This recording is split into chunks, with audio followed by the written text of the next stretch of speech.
In one reality, the rhythm of my life follows the routine of most. The weekdays unfold with patterned tasks and the hustle of work, while the weekends afford an opportunity to tend to all that is pushed aside during the week. Except that for me, my husband's career as a U.S. Navy chief sometimes means that we go many weeks or months without seeing each other. I'm alright. I just decided to give you a call at a couple of minutes. And as my best friend for the past 15 years, sometimes that separation is unspeakably hard. It's only 10:42 here.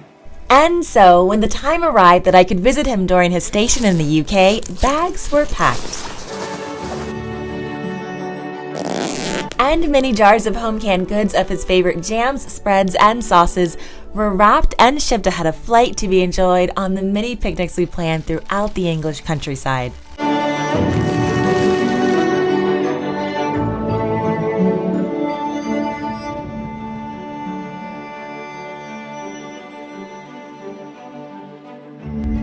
Oh my gosh, there she is! A few years ago, the series Downton Abbey, which follows the lives of the aristocratic Crawley family and the servants that work for them, immediately captured my attention, and soon after my husband's. We became raging fans, which is why our visit to Highclere Castle, the country estate and setting of the show, simply felt surreal. The castle has more than 200 rooms and spreads across 100 acres. Its historical popularity prior to the Downton series was that it was home to the 5th Earl of Carnarvon, the man who discovered and opened the tomb of Pharaoh Tutankhamun, and its use for the care of World War I casualties, and much, much more, as the property dates back to the year 749.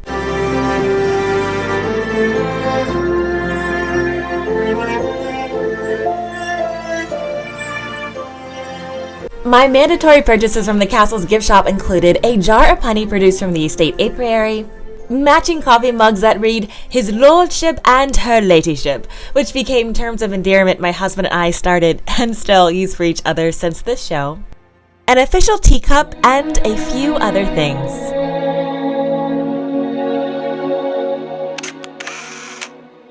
A hidden gem less than 30 miles from Highclere Castle is the prehistoric Stonehenge monument, famous for its megaliths. In person, it's a marvel of engineering, creativity, and determination unlike any other. There is a sense of timelessness that descends when you realize you're walking on the same well-worn grounds that have been shaped and rearranged by so many prior generations. Our next stop was Blenheim Palace, another impressive World Heritage Site in Oxfordshire and the birthplace of former Prime Minister Winston Churchill. Exploring gilded staterooms with their priceless collections of portraits, tapestries, and furniture are architectural masterpieces that speak to the talent, artistry, and handmade work of hundreds of famous and lesser-known but equally talented men and women.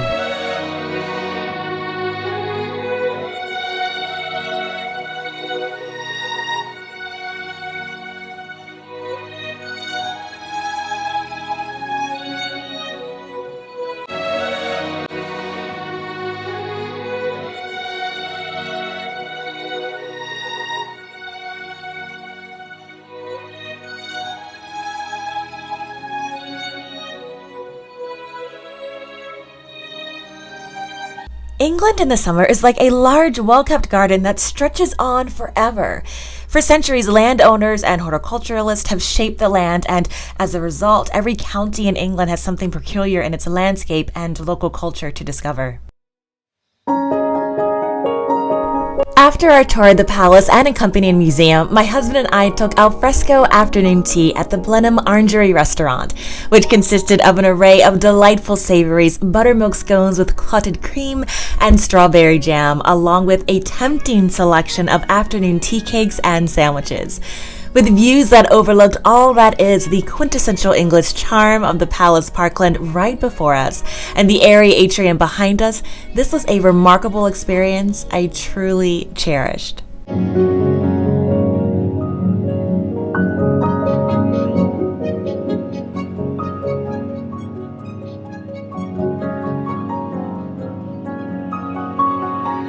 Now, the best way to move about is by train. The accommodations at the station and on board are comfortable and accommodating, and initially I planned to use the time to get some work done. But with a warm mug of tea in my hands and picturesque natural simplicity only a gaze away, I found my attention diverted, and paired with the steady track rhythm, I enjoyed train travel to the fullest.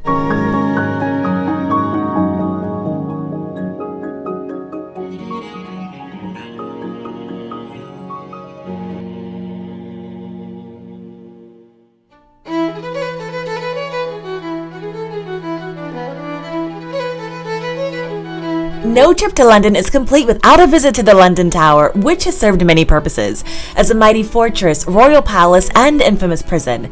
Nearly 1,000 years later, the tower still retains its legacy as protector of the crown jewels, home of the yeoman warders, its legendary guardians, the Ravens, and the ceremony of the keys, to name a few.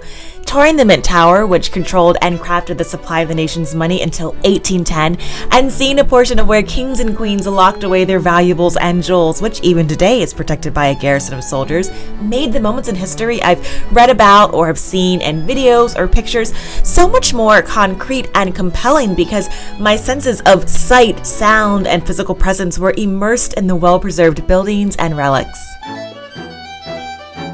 Exploring by foot works up an appetite. Here's a sampling of some of the delicious British pub grub from several restaurants we visited.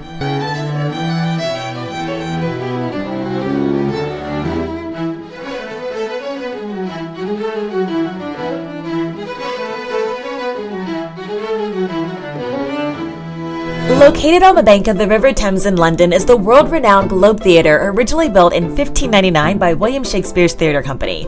This is the location of where Shakespeare designed Hamlet, Twelfth Night, Othello, and many more of his timeless plays. Here's a snapshot of our evening. All right, babes. So thank you for getting the hoodies. It's a little brisk. Cassandra struck my hoodies when we were dating in the barracks. I had just bought this really nice Mark Echo hoodie. 2 beers. And Cassandra thought she was being nice and washed my clothes. Yeah. This was how many years ago, though? Like, let's include the context. Exactly. Maybe that's 14 years ago? Yeah. I know how to wash. I've learned how to wash since then. Wow. Thou dost here usurp the name thou owest not, and hast put thyself upon this island as a spy, to win it.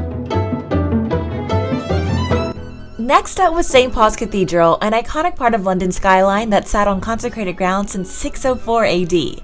As the site of many cultural and religious events, including the marriage of Prince Charles and Princess Diana, Dr. Martin Luther King's 1964 sermon, and a crypt that houses world-famous icons including the Duke of Wellington and the architect Christopher Wren, who built the modern design.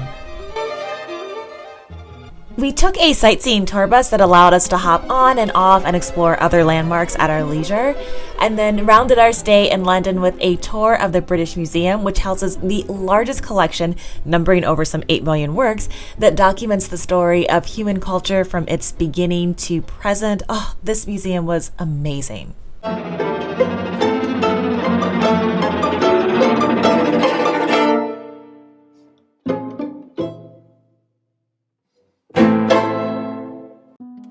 By train, Edinburgh, the capital of Scotland, is but a few hours away.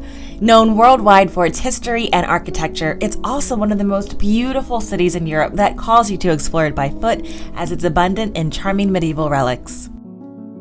The first thing you should know about Edinburgh Castle is the rock on which it stands is the plug of a volcano. From the oldest fortified landmark in Europe to the sites of executions, or St. Giles Church, the resting place of John Knox, the 1128 ruins of Holyrood Abbey, and the Queen's official Scottish residence, Holyrood House, time seems to have just frozen.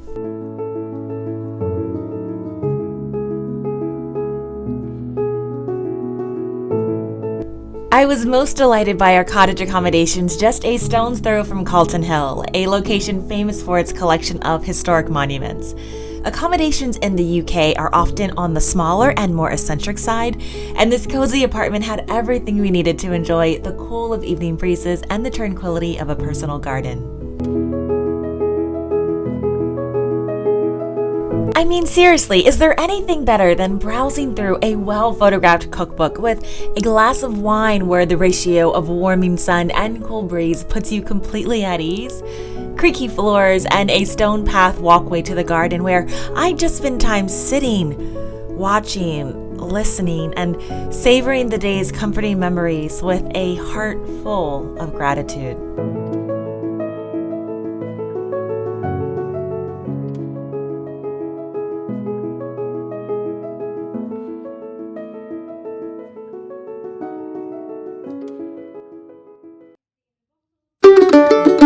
Scotland is known for its whiskey, so we partook in the Scottish Whiskey Experience, which is a guided tour explaining the distillation process of making whiskey. All right, here we go. Not looking forward to this. You gotta commit. Yeah, I gotta commit. I'll choke.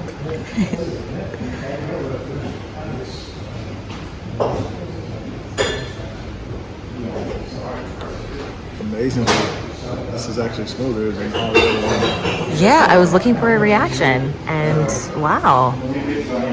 But I did taste the smoke. I taste like I drank ash. Oh my god. Also spent a day exploring the town of York, a cathedral city with Roman origins where wandering the shambles is a must. Here you'll stroll down the prettiest streets with 15th century sloping buildings and cobbled streets. Marveling at York Minster, a 900-year-old medieval Gothic-style cathedral, or the iconic York Gin Shop that dates back to the 16th century are also must-sees.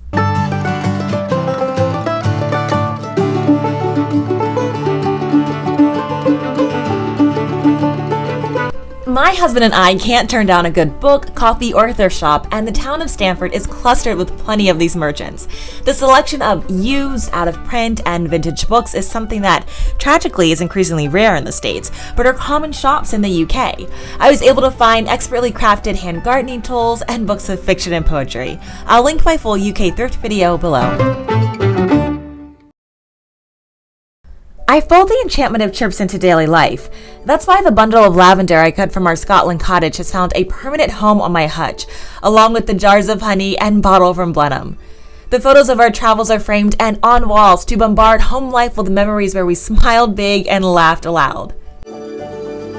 Replicating the design, fabrics, and decor with thrifted wool rugs and slowing down with a cup of tea using, yes, the good china on an ordinary weekday keeps an appreciation that special moments can be found or created in simple ways.